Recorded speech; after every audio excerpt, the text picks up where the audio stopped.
में, इसी पहाड़ में गुजारा अपने बच्चों के साथ कर रही है। हम आठ आदमी थे, हम साथी लोग, सबसे आगे रहती थी। इसी रास्ता से, इसी बीहड़ से मैं 8 आदमी लेके जाती थी, लेकिन कभी मेरे सामने नहीं आता। कोई नहीं आता, कोई नहीं आया। कहीं हाथी बुढ़ा जाता है तो चाल नहीं उसकी खत्म होती। लोग जिस घुस गया। हमारे ऊपर क्या क्या हुआ कि हमारे साथियों के ऊपर क्या क्या हुआ, जंगल में निकलने नहीं पाते थे, लेकिन हम बंदूक कभी नहीं छाड़ा, कभी नहीं बंदूक। कभी मैंने बंदूक अपनी, मेरा पति और हम अगर इतने पत्थर की ओट पा जाएंगे, अपना सर ढका करके, अपनी नार निकाल करके जब ने मेरे सामने आ गए तो मेरी गोली दनादन चलेगी। उन लोग कभी मेरे सामने नहीं आए और न कभी मुझे ललकारा। और जो अगर चोरी से कभी मारता है तो वो चोर है, चोर चोर सियार है। हम लोग चाहे मराएं, लेकिन हम गोलियां चलाने से कभी नहीं खुचेंगे। बंदूक की नार पकड़ करके खींच लिया तो जब कहें कि पुलिस पुलिस, तब भाग गए सब लोग, सारे भाग गए। तो एक बंदूक बदमाशों की, एक बंदूक पुलिस की। अब हमारी जान तो खतरे में फंसी है। किसी को बैठा करके मैं बंदूक चलाना सिखा रही हूँ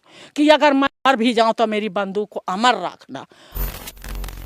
अभी हमारे साथ पाठा की शेरनी रामलली जी हैं, जिन्हें आप अपने स्क्रीन पर देख रहे हैं, हाथों में बंदूक लिए और कंधों पर गोली लिए हुए। ये गोली कभी ख्यात डाकू ददुआ के ऊपर चलता था और एक जमाने में पानी में, यानी कि आप साफ शब्दों में समझिए कि बात किया जा रहा है यहाँ की पानी में आग है। तो ये वही रामलली हैं जिनका बंदूक कभी डाकुओं के सामने गरजता था। समझिए कि डाकू की उधर से डाकुओं की बंदूक चलती थी और इधर से रामलली का बंदूक चलता था, और ये अकेले महिला उन तमाम डाकुओं पर भारी पड़ती थी, डाकुओं को शिकस्त दे देती थी इन्हीं बंदूकों से, जिन्हें अभी आप अपने स्क्रीन पर देख रहे हैं। इन बंदूकों में गोलियां डालती थी और इनसे आज वो तमाम कहानी आप सभी के बीच साझा करने का प्रयास करेंगे कि किस तरीके से ये महिला, जो पूरी तरीके से अनपढ़ है, यानी कि पढ़ी लिखी नहीं है, बावजूद डाकुओं की पूरी तरीके से हिम्मत परास्त कर देती थी। हम लोग जिस तना पहले थे उसी तना अभी हैं, लेकिन हमारे पाठे इलाका के बदमाश लोग हमारी दहाड़ सुनकर के सब साफ हो गए। सारे बदमाश, यहाँ कोई एक सियार भी नहीं बचा। हम उनको तो सियार समझते थे, सियार।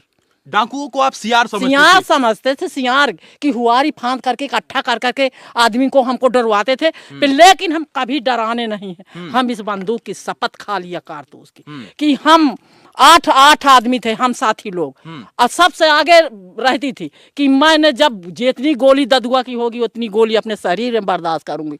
और मैं वो मर्द है, मैं औरत हूँ, लेकिन वो मेरी बंदूक की गोलियां बर्दाश्त करे तो ललकार के मेरे सामने आवे। नहीं, कायर है, मर्द नहीं है, उसके मेछा है मेरे पास, मैं औरत हूँ, एक धोती पहने हूँ, और जिस दिन आओ उस दिन ललकार के मेरे सामने आवे। और मेरी रास्ता में कहीं मिले तो मुझसे कहा कहती ललकार के टकरा। और जो अगर चोरी से कभी मारता है तो वो चोर है, चोर चोर सियार है। उसको मैं इसी तरह का, लेकिन वो हमने उनको इतनी चुनौती धरा दिया, कभी मेरे सामने नहीं आया। इसी रास्ता से, इसी बीहड़ से मैं 8 आदमी लेके जाती थी, लेकिन कभी मेरे सामने नहीं आता। कोई नहीं आता।